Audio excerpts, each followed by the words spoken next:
Okay guys, bubunutan natin ng damo yung ating tanglad na tanim bago natin isprehan. Okay? Ito guys. Yan. Bubunutin natin yung malapit sa puno na damo.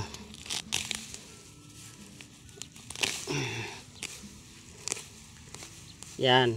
Kung gusto nyong hindi madamay yung tanim nyo guys, ng tanglad, ganyan ang gagawin. Yan. Bubunutin muna yung nasa malapit sa puno bago natin isprehan. Okay. Para hindi na tayo gagamit pa ng malaking spray guys. Kahit medyo may katagalan siya, tsaga-tsaga lang guys. Yan. Kasi may mga tinik yan mga makahiya. Makahiya yan guys, dahon tinik. Yan. Bubunutin natin yan. Ayan guys, makahiya makahiya daming tinik yan Yan.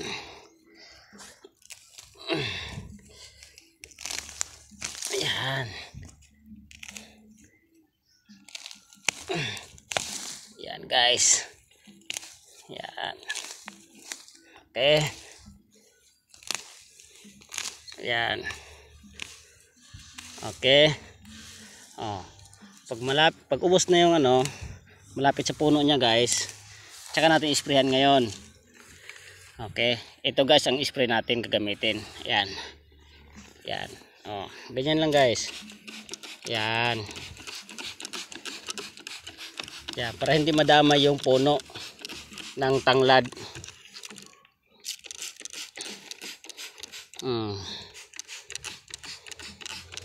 Yan.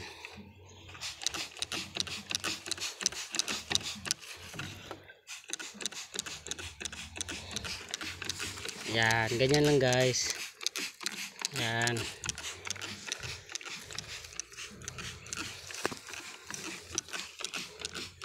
Medyo may katagalan siya guys, pero tiyaga lang kailangan.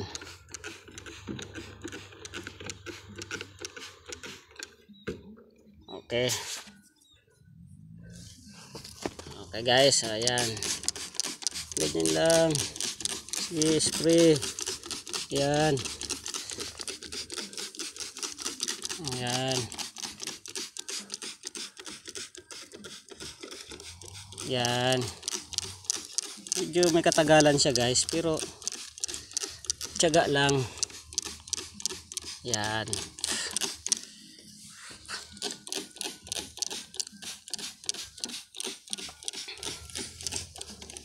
Yan guys, ito guys, itong tanglad na patay. Yan. Bubunutin na natin yan. Wala na yan Papalitan natin siya yan ng bago. Yan. Yan, papalitan natin siya yan ng bago mamaya. Yan, isprehan lang natin. Yan. Ganyan lang.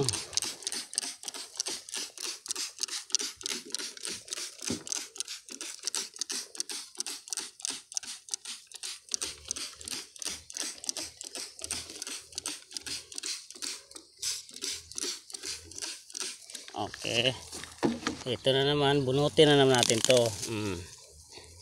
Kasi malapit sa puno Pag inisprehan yan, madadama yung puno guys ng tanglad, mamatay din yung tanglad. Okay. Yan. Kailangan malinis yung gilid ng puno ng tanglad bago natin siya isprehan.